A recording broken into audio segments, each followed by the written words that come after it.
Welcome to another Square and Compass podcast episode. Finally, getting back into my long form podcast after a few weeks of doing the more written work as well as my live streams.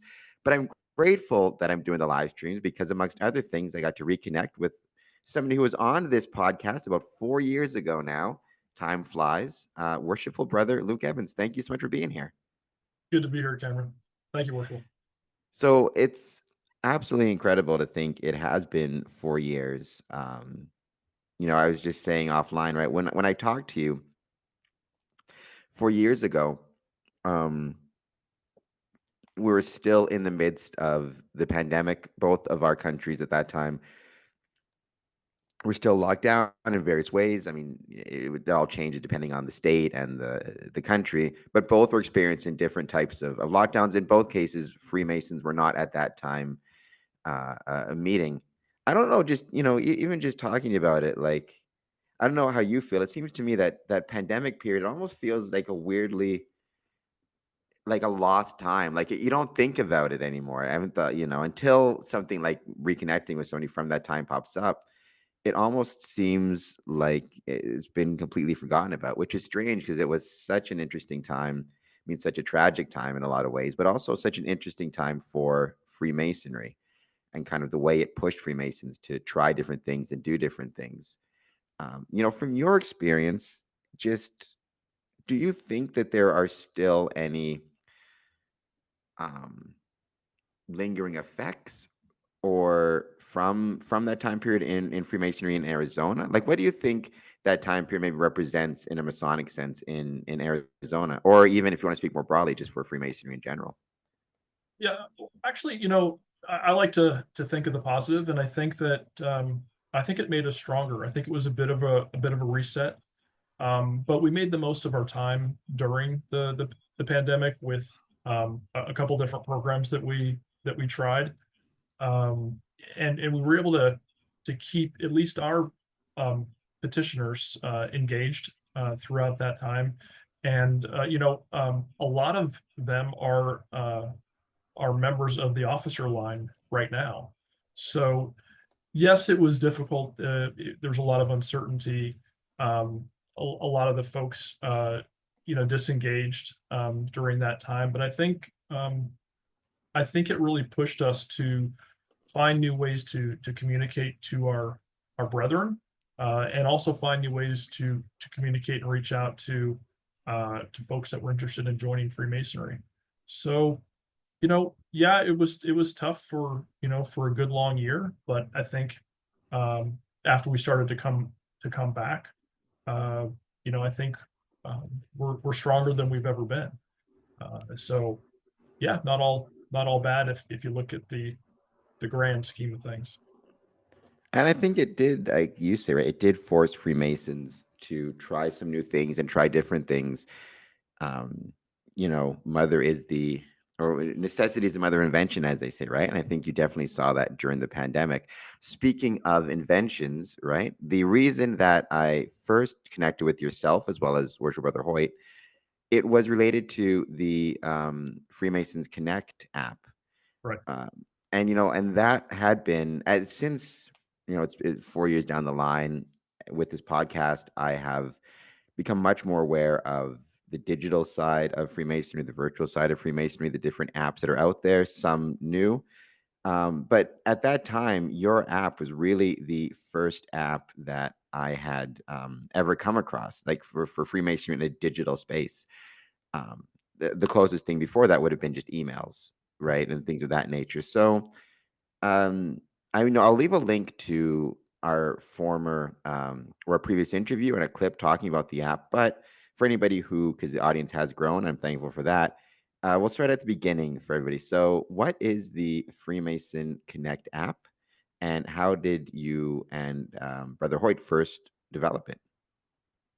Yeah. So initially, we thought there's there's thousands of people within our region and possibly millions outside who um, have a hard time connecting with each other because a lot of it's in person, and we tend to um, share our pleasantries during, during our meals, and then get into business at lodge. We sometimes don't have a good method of being able to reach out to folks for things that we might need.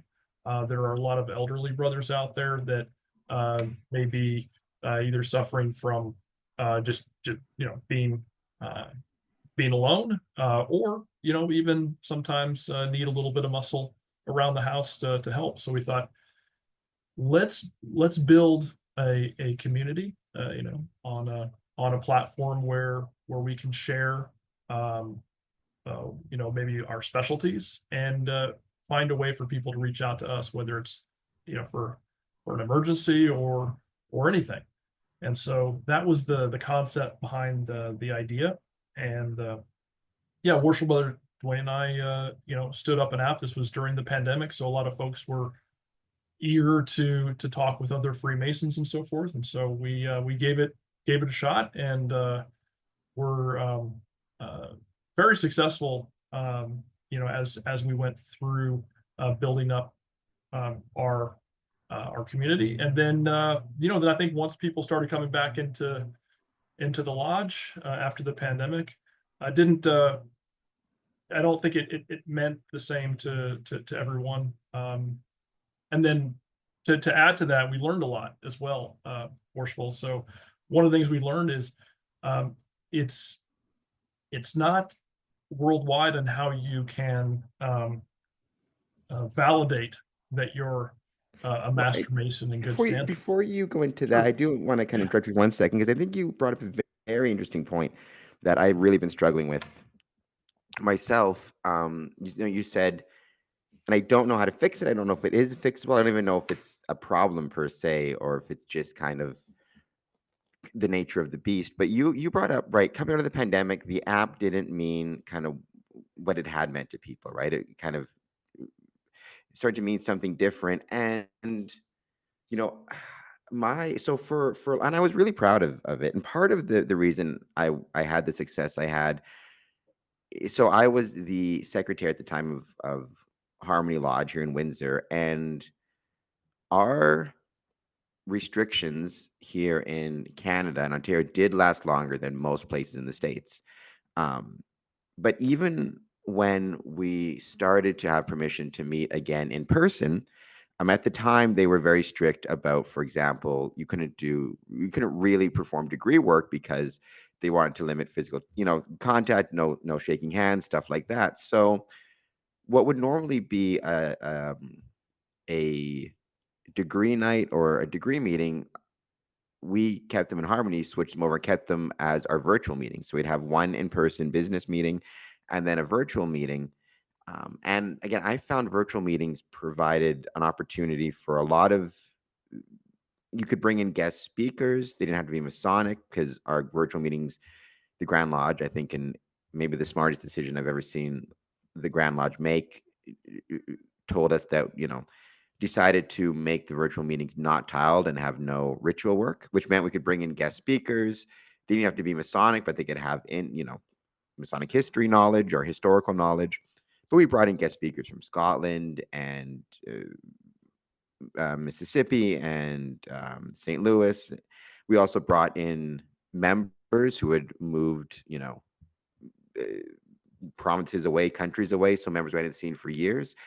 And so I had really hoped that even as restrictions continued to ease, as we could do ritual work, as we had more in-person meetings, there would still be a place for these virtual meetings. And just as you said with the app, I did find that as in-person meetings and restrictions, as in-person meetings grew, restrictions eased, people didn't seem to be reacting to the virtual meetings in the same way they did during the pandemic. And so that does bring up, and I actually remember talking about this a lot during the pandemic with people, but do you think, I mean, let's knock on wood.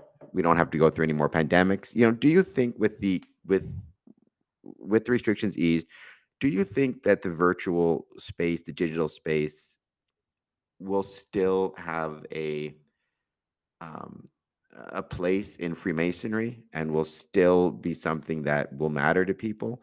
Or do you expect kind of to continue to see less and less emphasis on it? That's a good question, and I think it's going to be up to the individual Mason, to decide that. I think one of the reasons why we didn't, as a lodge, and I was involved with the friend to friend program in Arizona, for continue. I think some of these online things is because we were the same people that were also responsible for doing the in person once the pandemic was over. And so maybe looking back on it, maybe we should have um, continued with maybe another person, or folks in the lodge or the Grand Lodge focused on that. And that way we could have continued to have our online presence to engage, like you said, folks from other provinces and other regions throughout the world to continue to join us and learn and exhibit brotherhood. But that's not something um, that we focus as much as obviously the in person. So I think that's probably what affected us the most, was same folks that are engaging online were engaging in person, and some people like myself had to choose one or the other just because of time constraints. And that does kind of create its own challenge. And also, I think that just adds to it, right? When you create a new, it's one thing to create a new, excuse me, to create a new, what's the word I'm thinking of? Program, or yeah, a new program or service during a pandemic when the other services are kind of on pause. So you now have the time you didn't have before. But then to try to maintain those programs and services when the other stuff has come back, and now you've doubled your workload. I mean, that does create in of itself its own challenges. Correct. And maybe, looking back on it, I just don't think we knew how valuable that time was, to be re-engaging with folks. And so for the prospect program, we call it friend to friend, during the pandemic, which we did, I believe, weekly. We ended up this is just my lodge, one lodge in the entire world.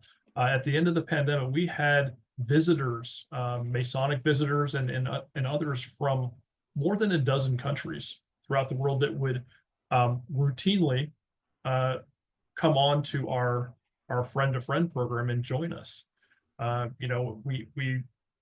We met so many people from every continent, just by getting the word out. I think probably just on Facebook, and I miss those times. I really miss the brothers that we interacted with, and the folks that were curious about Freemasonry, that weren't, that didn't end up obviously coming back to our lodge, but folks that we met, um, beyond our lodge in Arizona and throughout the world. Yeah, I miss those times too. I miss those times as well. It seems funny to say because it was a very scary time, but like everything, you kind of, as you get distance from it, you're able to look back and see some of the positive things that you did and achieved, right? So going back though to the Connect app, right? So we're talking about you come out of the pandemic. One thing that you're learning a lot about is the verification process, or how to verify, and the challenges of that, which are not going anywhere. Clandestine Freemasonry, which I have my own views on that. It became a whole thing in Texas, but clandestine masonry, right? It's always been a thing. It's always going to be a thing. But I think you kind of touched on this with me offline, right? That as the app has continued, or even as the app was growing, that was one of the problems that you ran into. So tell me Mhm. about that problem and some ways you potentially have managed to deal with it. Yeah, so Worshipful Brother Dwayne and I, we've only been Masons in one jurisdiction in Arizona, Free and Accepted Masons of Arizona. And we made a lot of assumptions, right? We assumed, based on visitors from California and even from Canada, that it's easy to get on the phone or an email with your lodge secretary, or see a dues card, and verify that you are in fact a Freemason. This wasn't the case. Even some folks from the Grand Lodge of England, that we tried to find a single way to verify somebody, and it's it's more than just a login and password and verifying your email, right? This is verifying that not only are you a Mason, but a Mason in good standing. And we found that there was no single way that Masons are verified throughout the world, at least electronically. Yes, you might be able to maybe visit a lodge and maybe don't even know the language, but maybe they'll ask you, hey, go ahead and help us set up the lodge tonight, right? You can do I've that. done that. Yeah. Yeah, you can verify through that in fact, they are a Mason, whether or not they're in good standing or not. That's still kind of hard, I guess, would be hard to do. But yeah, we really struggled with that, and uh, it was um, either do everything manually for folks that um, uh, didn't conform, if you will, to the same verification process that we have in North America, or come up with some other idea. But the idea behind the app was we wanted to find we wanted to build a safe place for Masons, and we wanted them to be able to trust that everyone in this application is in fact a Freemason in good standing. And it was turned out to be just an impossible thing, but we understood that um, different jurisdictions operate in different fashions, and so it was a Well, huge learning journey for us on that. I mean, I think, well, and kind of what you talked about a little bit, kind of um, reminds me of somewhat of the journey I've been on in terms of just my understanding of what Freemasonry is, right? Like now, when people will ask what is Freemasonry, I used to have a relatively simple answer. I just say it's a fraternity, right? That dates to 1717, and I understood it dates before that in 1623 in Rose Hill, but I was just 1717 because it's simple, right? I'm not going to get into like Rose Hill and all that. But then, now when someone asks me what Freemasonry is, I actually say like Freemasonry really is an umbrella term for a whole different classes of groups and organizations that all kind of um, uh, date their origins to stone Masonic guilds, because that brings in the Order of Women Freemasons, which is recognized in England. That brings in some lodges that are recognized, some lodges that aren't, right? Because you get into, for example, like the famous example now that is causing um, waves is President Biden, and whether he's a Freemason or not, depending on who recognizes and who doesn't recognize South Carolina Prince Hall. And so, I tend to view Freemasonry. I always understood to a certain extent that Freemasonry was not a monolithic structure, right? As everybody not everybody, many people who aren't Freemasons tend to have that view, right? I've always understood that, but now I understand how actually not monolithic it is at all. It really is. Freemasonry really is an umbrella term that encompasses any number of different groups and organizations. Some have recognition, some don't. Right? Recognition is just basically the way these different groups under the umbrella relate to each other. And so, yeah, I mean, even for me, at the time when it first came out, Freemason Connect, I remember being asked for my dues card, asked for a letter. I thought, simple, it's easy. It's only, in the last couple of years, I was thinking back to the app and thinking to myself, geez, they're going to have a tough time as you learn more and more about how these things work. So would you say that was the biggest learning curve? And what are some of the ways that you tried to deal with that in the app? Yeah, sure. I think that was the biggest learning curve. The technology piece was probably the easiest part of everything. We had a platform that was already a community-based platform, and we just basically had a subscription for that. Paid our monthly fee. We were able to get up to a certain amount of users for a nominal fee. And then, yeah, it was really that validation piece that was the most difficult. The application was great. It was fine in what it did. We made groups for different jurisdictions so they could communicate, spread news, all that kind of stuff. But yeah, it really came down to um, us growing and meeting the goal that we wanted to, which was a worldwide um, safe online place for Freemasons to share ideas. And yeah, it was just something that we thought was right for the time.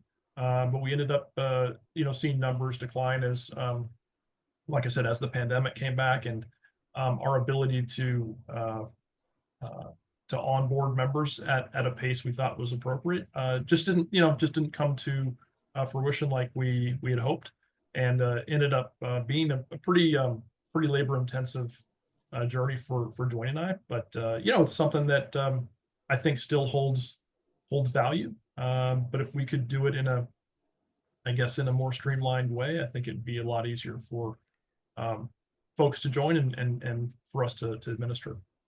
Well, I mean, how would you describe Freemason Connect in 2025? I was going to say 2024.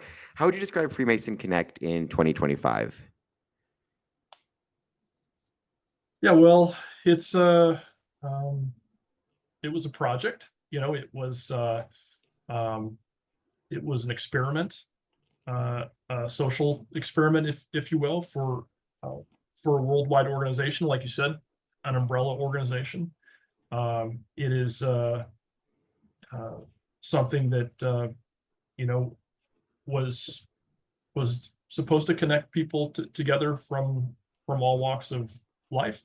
Freemasonry is not about a particular religion. It's not about a particular social economic group. And yeah, we found it very valuable at the time, and we hope that maybe another team can take that idea and really run with it, because I think Freemasonry is it has powerful principles, and a lot of it's based on trust, and it's something that gosh, I think it's still valid today, even post pandemic, and um, in our information age. I mean, do you think that, um, because I do look at the apps around nowadays, right? I mean, Amity app is the one I usually recommend for people, right? Um, but like, uh, I think you used a really key word there, um, experiment, right? I think if Freemasonry is going to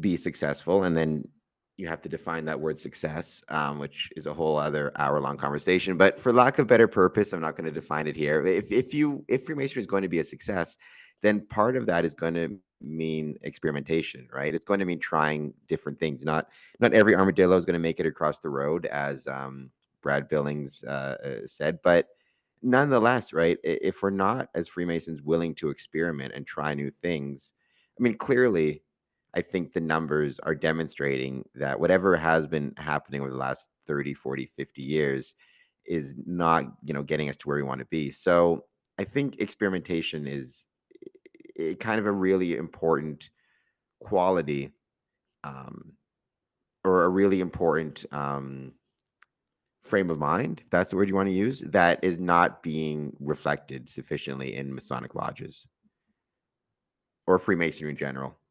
Yeah, yeah, I And agree. I agree, definitely. did you like when you were starting this experiment, Freemason Connect, what was and we talked a little bit, but as it went on, like were there concerns expressed, or what was, how did others kind of react to this experiment, to trying something new? Yeah, I think for the most people, everyone was excited. To be honest with you, it was a way to reach out beyond your lodge, your community, or even your jurisdiction, for those that um, participated, whether that be in the Grand Lodge or traveled to other lodges a lot. I think one of the biggest questions folks asked is with with respect, and you just mentioned that, is mutual lodge recognition. So we had those questions as well. There are, for those that don't know, Cameron, you mentioned this. There are some lodge jurisdictions that don't recognize other or Masonic jurisdictions. They don't recognize other Masonic jurisdictions, and there's a lot of history to that. But I think that was one of the questions. And so, from a logistical standpoint, we were able to communicate, who was from what jurisdiction, but there were so many combinations and permutations of who are you allowed to have Masonic communications with, and who are you not. And a lot of times it really boiled down to, as long as we're not talking about ritual, and those types of discussions that are usually dealt with behind closed doors, then I think that's okay. But again, it's up to each Mason to decide that. But that was another glitch, if you will, in the matrix that we didn't take into consideration. It's a very difficult subject. I don't think anybody has figured out the answers yet, which makes it fun, right? Yeah. Makes it fun. So our last interview is 2021. We're now here 2025, or it might have been 2020, sometime or other. Now, anyways, 4 years later. 4 years later. I was going to ask you, how is Freemasonry in Arizona? But I realized I probably should start by you taking a couple minutes to say who you actually are, other than Worship Brother Luke. Like, who are you in Arizona? So when I ask you how is Freemasonry in Arizona, people will know I'm not just talking to random dudes in Arizona, but people who actually are, connected to the craft there. So what is Sure. your involvement with Freemasonry in Arizona? And then the follow-up to that is, what is Freemasonry like in Arizona in 2025? Okay. Yeah. So, I served as the master, the president of my lodge in 2018. Uh, Fantastic time in my life, professionally and personally, through Freemasonry. And then took the next couple of years and really focused on, how can I be a benefit to my community? How can I be a benefit to folks that are interested in Freemasonry? So I took on the role of welcoming in men who were curious about Freemasonry, and developed a very strong program that persists today. Um, in a very just a very logical way that you might welcome people into your family, for example. Get to know them, they get to know you, participate in things that they're able to participate in. Um, Not just talk about Freemasonry, I think was the big part of this. Freemasonry talks a little bit about enlightenment, learning, being curious. And so we have that 6-month period where you have to know a Mason in an Arizona lodge, and the one that you're petitioning to. And we really opened up this program with just a lot of ideas. We actually had the petitioners, the seekers. I'm not sure what you call those folks in your jurisdiction, but just for them to actually chime in and engage the brothers in the lodge. And so anyway, I did that for a few years, and I've successfully handed that off to at the time our junior past master. And it's manned by 4 or 5 great master masons who carry on that program. And then in 2022, I was asked to become a district deputy grand master, which in our jurisdiction is basically a communications liaison between the Grand Lodge and a number of lodges, local lodges. And so I did that for a year, and then now a year later, I'm still supporting the Friend to Friend program. My specific duty now is to make first contact with folks that have contacted the lodge, or may see us online or something like that. And so I've played an active role there, and we have upwards of 12 interested folks that are with us every single week, meeting with our Friend to Friend program. So anyway, that's kind of my Masonic history. I did join um, Freemasonry in 2013, so it took me 5 years to climb up through middle management in the lodge, and then finally serve as the master in 2018. Oh, you're still middle management as I worshipful know, master. You're I know, that is the ultimate middle management position. You're basically have half of Freemasonry on top of you, telling you what to do, and then the other half of Freemasonry on the bottom of you, waiting to hear what's going to be happening. exactly. So yeah, I don't when you define middle management, you're probably worshipful master would probably be in the dictionary. I say that as a long suffering worshipful master myself of a few different lodges. Um, Everyone reports to somebody, right? So pretty yeah, much, pretty um, much. and so Arizona in 2025, um, just a fantastic organization. Uh, we we're doing as much as a group can do. We have a lot of our master masons go and support and join the York Rite and the Scottish Rite, as well as the Shrine. One of the lodges that I um, was the deputy district deputy grand master for was we called it the Shrine Lodge. It was uh, lodge number 85, and they met at the second story of our shrine in Phoenix. Hunter's Paradise is the name of their lodge. And so got a really good taste of just how much community service work that they do, and how focused they are on children's needs, which is near and dear to my heart. I'm a manager at the Arizona Department of Health Services, so a public health agency within Arizona, the state agency.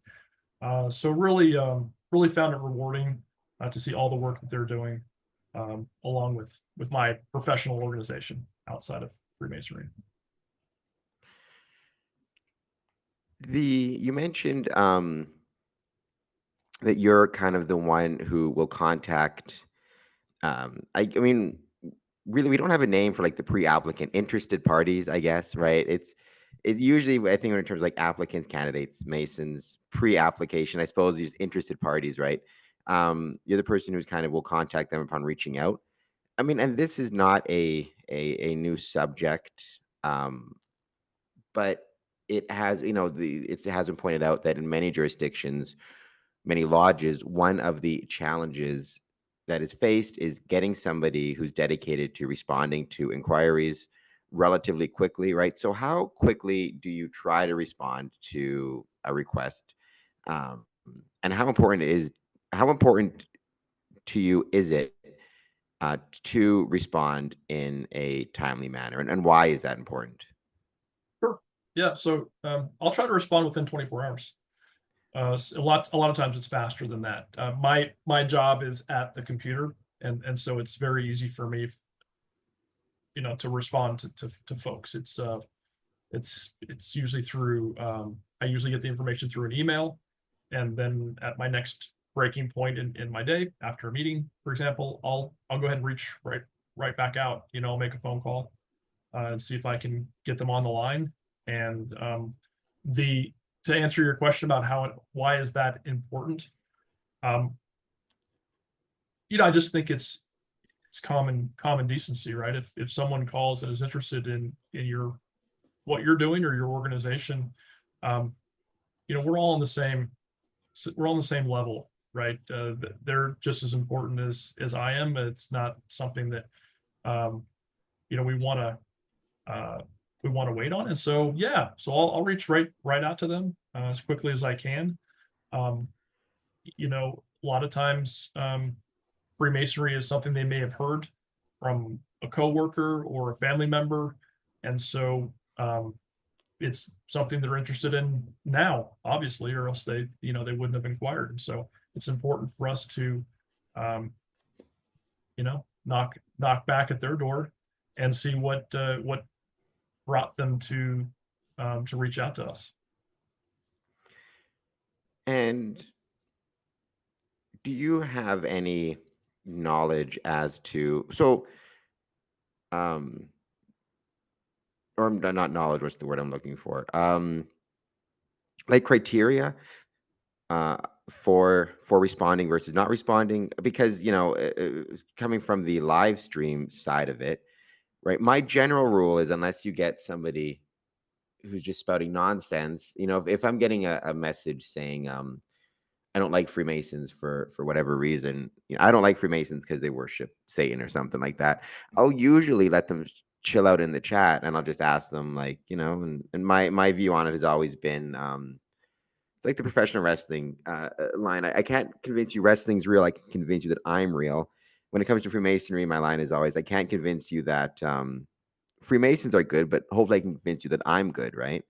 So, to what extent do you find, because I have heard this became somewhat of an issue with the Not Just a Man, a Mason campaign, was, to what extent are you getting inquiries from people who have negative views of Freemasonry, or think it's something it's not? I've had a few people contact me because they wanted to join the Church of Satan. I had to send them across the river to Detroit, where the church is located. I said it's not actually, which is actually, it is there, for the record. I'm not making a joke about Detroit. I said in Windsor, this is the Masonic Temple. It's a different thing. Do you find you're getting do you find you're getting some of those, and do you have a tendency to respond to those as well, or do you tend to ignore the more negative inquiries, if you get any? Yeah. Oh yeah, yeah, yeah. I've gotten my fair share. Most of those are going to be not necessarily people that are inquiring, but people that are responding to maybe a Facebook post. But the people that are inquiring through the program you mentioned, or reaching out to maybe our secretary, or whatever, or for the most part, very sincere. And but I would say maybe, um, couple percent, couple people out of 100. You have to just be a little bit more curious with them.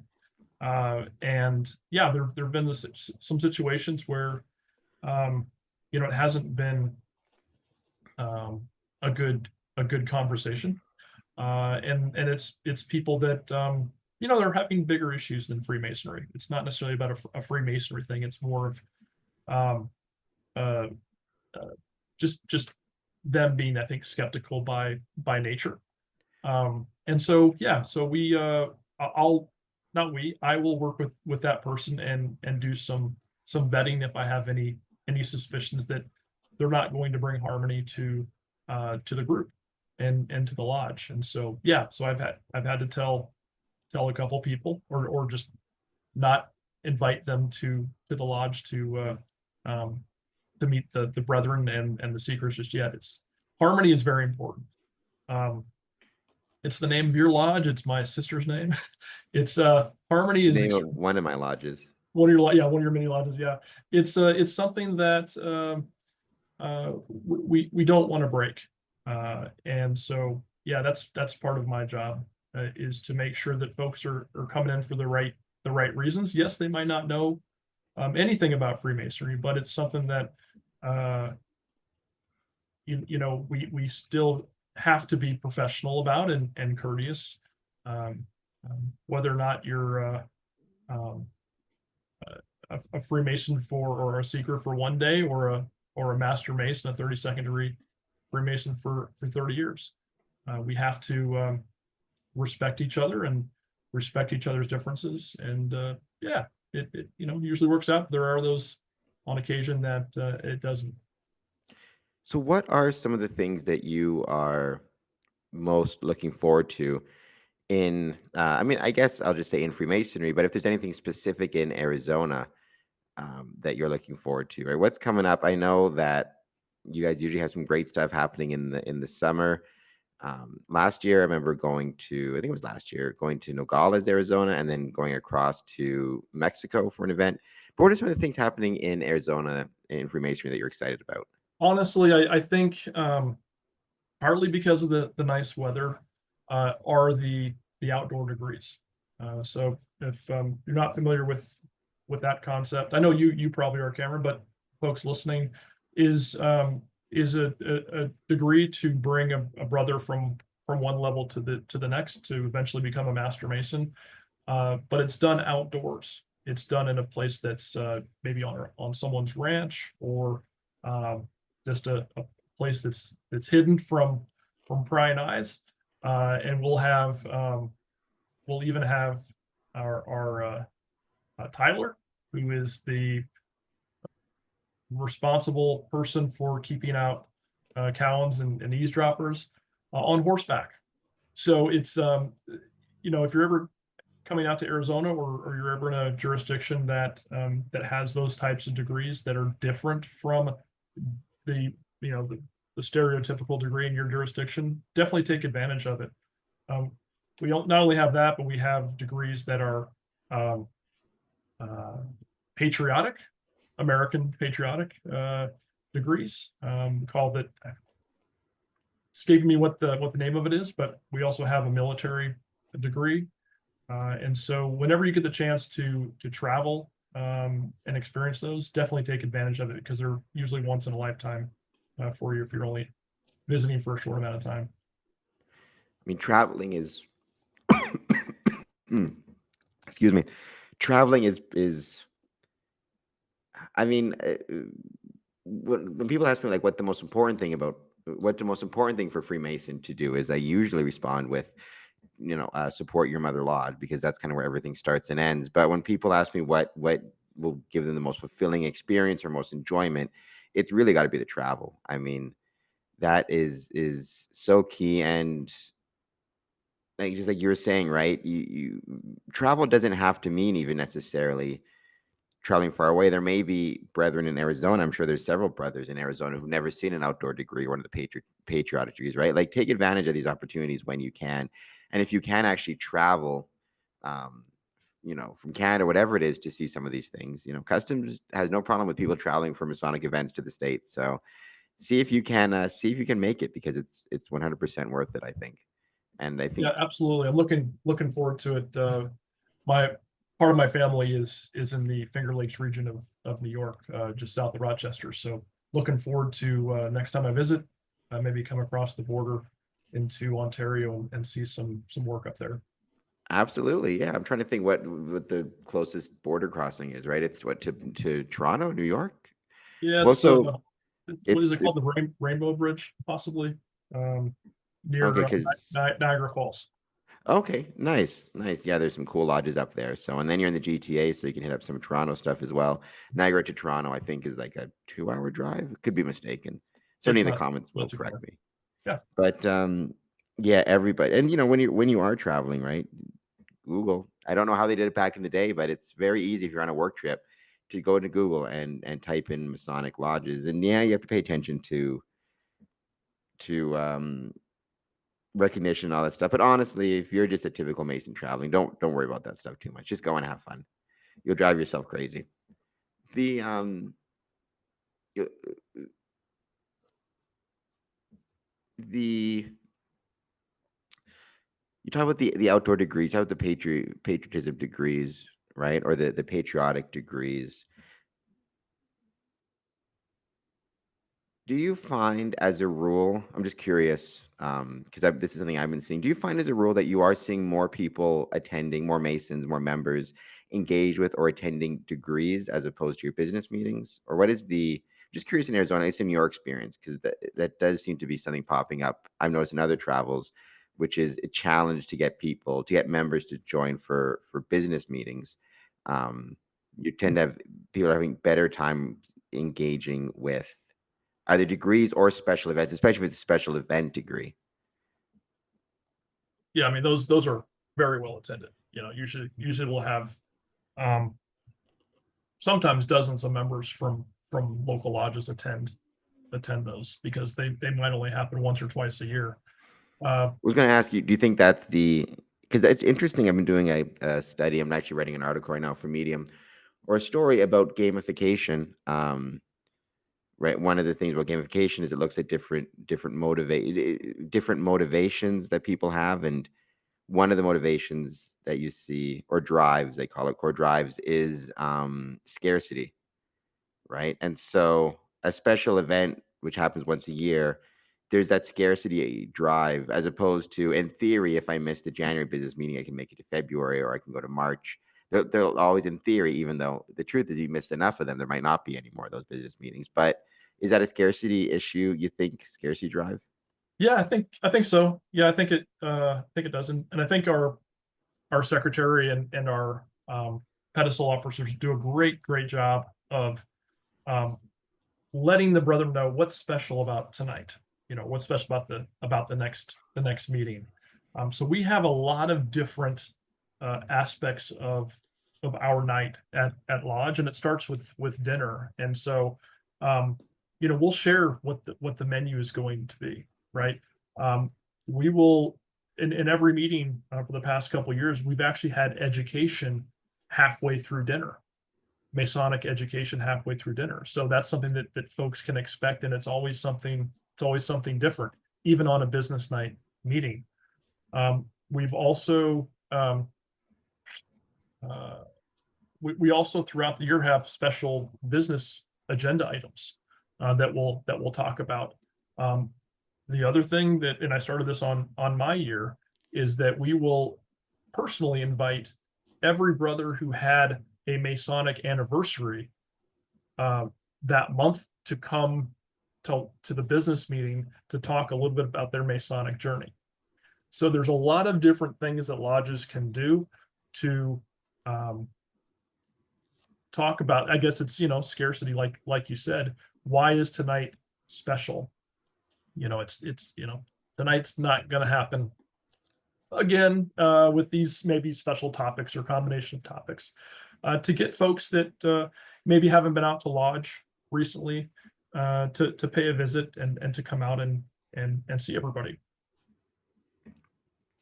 I think that that makes sense. They are pushing in a lot of different locations. They really are pushing this idea of trying to make every lodge meeting special or provide some reason that you don't want to miss it. Because again, that drive of this thing will not happen at the next meeting, or this event or whatever it might be, right, will not happen. So I kind of need to put the time aside to make sure I get there. So I think that makes a lot of sense to me. And there's many drives for engagement, but I think scarcity is one of the bigger ones.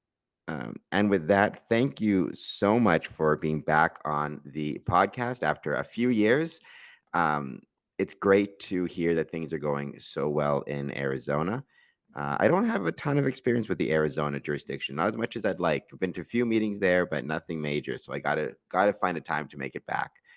But and you have to when you're in Rochester, head to Ontario. We got some good lodges here as well. Will do, Worshipful. Thank you so much. I appreciate the time, and good luck with everything that you're doing. Looking forward to attending one of your lunch sessions on YouTube. So thank you for that. That's how we recently connected with each other. I was taking a lunch break and saw you live and had to join and say hi. Yeah, no, I so we're recording this on February 16th tomorrow, which is what President's Day. So I don't know who has it off, who doesn't, or how that works, but I will be doing another one of these my live streams tomorrow at 1 p.m. Eastern. We're actually gonna be talking about gamification.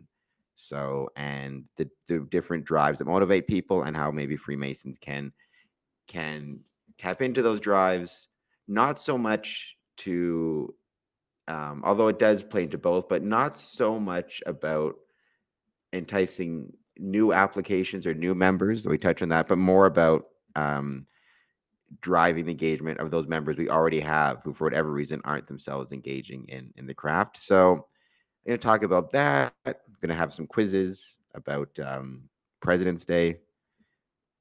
I don't know if you know. I'll ask you the question. See if you know which. Well, this is one of the many, and this won't be released anyway till after this stream, so it doesn't matter. Which do you know which Masonic president, his degree or his Master Mason's degree, it was so well attended they had to carry him over the heads of Masons to get him into the lodge room because it was such a packed. It was such a packed degree. I mean, the safe answer is George Washington, but I'm not sure if that is correct or not. It was not. It was actually Teddy Roosevelt. Ah, And the okay. reason probably is because at the time of his raising, he was the vice president. He was the senior vice president. So it would make sense that as the vice president, people would just for the historical, you know, of seeing a vice president be raised, and also probably to get in good with the vice president never hurts anything. So yeah, it was. You could argue, again, depending where you land on the Joe Biden debate, but you could argue that the first um, he was the first president to be made a master mason while sitting in office, in this case the vice presidency. And then, if you consider Biden a Freemason, which I do personally, then Biden would be the first Mason to be made a Mason while being in office by one day. So cool little trivia. Very cool. So yeah, live streams 1 p.m. Also, as I was mentioning, Medium, and then you can also follow us at Square and Compass or patreon.com/Square and Compass. I usually have some different events and contests and things going on. And you can be a member for free. I mean, you can pay me money if you want every month, or just become a member for free. Either way, it'd be much appreciated. All right, thank you so much, worshipful sir. It's a pleasure to have you back on the podcast. Thanks, Cameron.